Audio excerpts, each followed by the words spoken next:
So they find people who fight corruption all over the world. It is really a heady experience to be there. It was, and Glenn Greenwald was the keynote speaker. And now I want to show you the nominees. So the first finalists for this prize are a group of lawyers from Brazil who are uncovering unbelievable amounts of corruption and winning. So let's watch. This is who they are.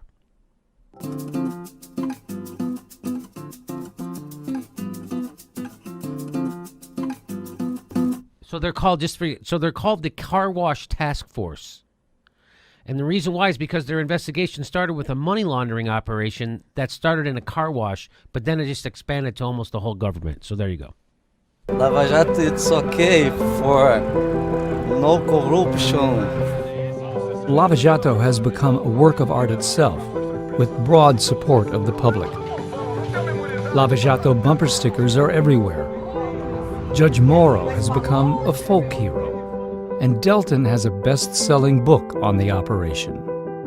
I wrote this book to say that we are not heroes in this case, and car wash case is only the first step. Lava Jato is an attitude in Brazil now. It's a ray of hope, and it's an example for young prosecutors, young judges, that they can make a difference. We hope that we have success in the legal procedures, but the success of changing the mindset is already happening. We live in a window of opportunity for changes, and we are committed to use any chance, any possibility to make things better in Brazil.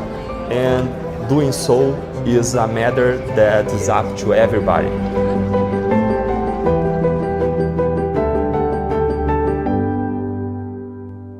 Wow. That's kind of I don't know, that's amazing. Yeah, no, that's amazing. I want to get a Lava Jato t-shirt. Yeah, me Right? too. Yeah, I really want one. So Lava Jato, that's car wash, I guess, in whatever. They speak Spanish, but I think they speak Portuguese, right? Portuguese, I Portuguese in Brazil. So, yeah, Lava Jato. So there, we met those guys, by the way. I got to meet those guys. I interviewed them. I mean, that's incredible. I mean, I couldn't even see anything like that happening usually in the United States. Where a senator would go to jail and the head of an oil company would go to jail. That's exactly. Like those You mean like types Steve of people. Mnuchin would have like gone Steve to jail? Mnuchin would have went to jail. Yeah, Yes. exactly. I mean, usually when you hear about white-collar crime in the United States, which isn't even often, but Right. the few times it does happen, usually it's somebody lower on the Yes. totem pole in comparison, taking the heat for somebody at the top You mean who's like- not going to get touched. Like Lindsey England, Chelsea Manning, stuff like that. You mean those people who were prosecuted for torture? You know who wasn't? Donald Rumsfeld, Yeah, Condoleezza exactly. Rice, George Yeah. Bush, Dick Cheney. You know, the people who ordered it? Mm-hmm. Yeah. Yeah, that's what you're talking about. Yeah, you don't see white collar. So in America, we know that there's unbelievable corruption. Nobody goes to jail. Nixon didn't. Somebody made the case that it was when they didn't prosecute Nixon, it was all bets are off. They're never going to prosecute the elite again, and they haven't. The only guy they ever prosecuted in the whole economic meltdown was Madoff, and that's because he stole from rich people. yeah, well, Martin Shkreli. Yeah, The only reason he's facing any heat, he went after, he screwed over a couple rich people. yeah. There you go. Well, I just want to add that when we were at this event, Glenn Greenwald highlighted that there are imperfections. In this, right. So, good point, Steph. Right. And that he was saying there is no handbook to go ahead and do what you're doing. Did he make mistakes when he was investigating certain stories? Yes, he would say that. Just like the task force here may have made mistakes, but there's no handbook, and they're still trying to pursue something that, of course, is worth. It'll make a difference in Brazil and their country. And they have a lot of powerful enemies. Yes. They made a lot of powerful enemies. So there's a lot of pushback happening against them now. And Glenn Greenwald addressed that stuff during his keynote speech, which I thought was awesome the way he did it. We're going to show parts of that speech in other videos, so we'll show you that because it was pretty. Everybody was moved by it, that Glenn's speech. So we're going to show you more of that, and we're going to have Glenn on the show, and we'll talk about it with him then when we can get him on. So that's one of the first nominees or finalists for the Allard Prize. So you see what I'm talking about, why it's such a big deal. And that they're recognizing them. So there was, again, the ruling party, the PT, the Workers' Party, was, had been in power for like 14 years, and they got corrupted also. They were corrupted, so there was a big investigation. There was, I think, the Lava Jato. Yes. So, but now a lot of people say those were politicized prosecutions because they own, not that those people weren't guilty of corruption, but they only investigated people on the left. Well, those were the people in power. So the election of how do you say his name? Bolsonaro? Bolsonaro. Let me look. Bolsonaro? Let me look. Bolsonaro? It's all right.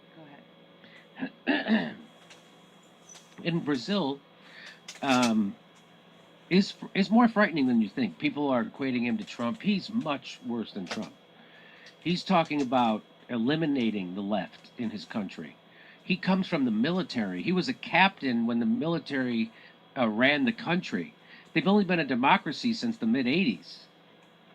And so Glenn Greenwald is here. He has a lot of ideas on why this happened.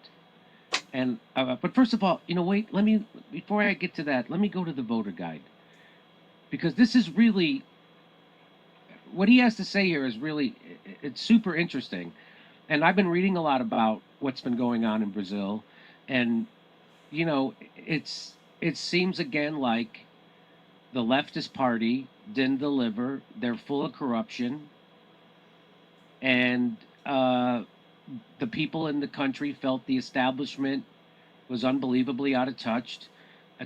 And that Bolsonaro, offered a way to. It was very, very much like the Brexit vote, the Trump vote. People wanted to smash the system. They hated the elite. He claimed to also hate them and be their enemy.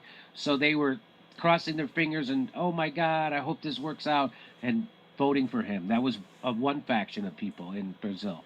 Charles, Bolsonaro, victory is more U.S. destabilization process Yes. of Latin democracies won by the leftists in the 2000s than disenchantment with the establishment. It's different than in U.S. and EU. Thank you, Charles. Charles continued, don't compare the two situations. South America has been under the boot of U.S. imperialism. Yes, that's good. He is correct on all this.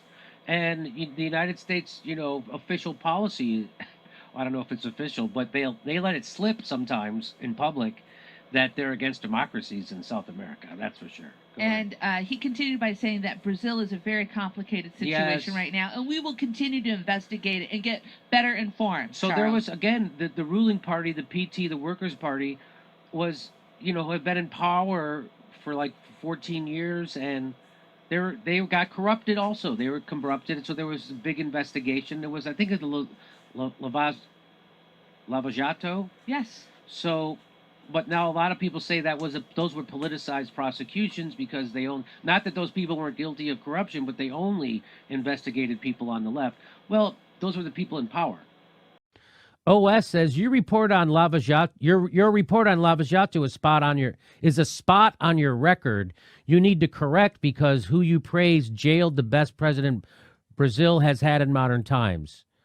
So Lava Jato, which I think is Spanish for car wash. Mm-hmm. There were a group of lawyers who followed corruption that started at a car wash, I think, and then they started exposing all the corruption inside the Brazilian government. And the Brazilian government pretty much ran on corruption, a lot of it.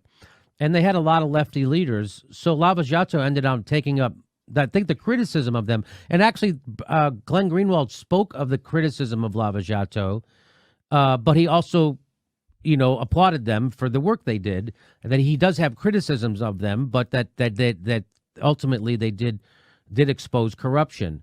So the rub against Lava Jato was that they only investigated lefties, and they didn't go after the right. I'm pretty sure that's the criticism of them. But I was covering Lava Jato as part of a human rights, anti-corruption, the Allard Prize, and they were nominated. So that's why I covered them. I covered all the people that were nominated by the Allard Prize. So, so my report was not on Lava Jato. My report was on the Allard Prize that was honoring people who were exposing corruption in their own countries. And Lava Jato did expose corruption, but the criticism was they only exposed corruption on one side. So there you go.